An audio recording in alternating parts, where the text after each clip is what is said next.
రాష్ట్ర ప్రభుత్వం రియాక్ట్ అయ్యి సిట్ వేయడం, ఆ తర్వాత సుప్రీంకోర్టు దాంట్లోకి ఇంటర్వ్యూన్ అయిన తర్వాత సిబిఐ నేతృత్వంలో సిట్ వేసింది. సిట్ ఛార్జ్ షీట్ ఫస్ట్ వేసింది, మళ్ళీ సప్లిమెంటరీ ఛార్జ్ షీట్ కూడా వేసింది.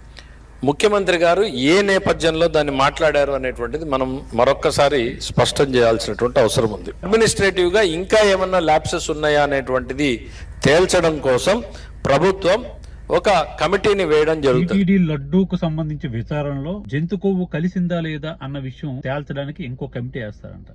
ఎందుకు సార్ ఇంకో కమిటీ? సుప్రీంకోర్టు ఆదేశాల మేరకు సిబిఐ సిట్ కలిపి ఇన్వెస్టిగేషన్ చేసిన రిపోర్ట్ వచ్చింది.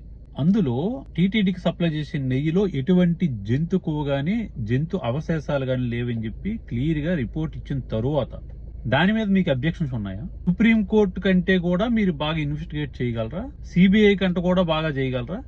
కూటమి ఆధ్వర్యంలో పనిచేసే సిట్ సిబిఐ ఉద్యోగులపై మీకు నమ్మకం లేదా?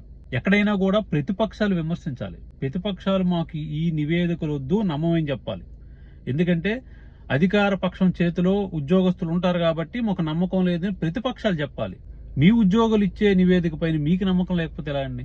చంద్రబాబు నాయుడు, పవన్ కళ్యాణ్ గారు పవిత్రమైనటువంటి లడ్డూ విషయంలో జంతు కొవ్వు కలిసిందని అపచారం మాట్లాడారు.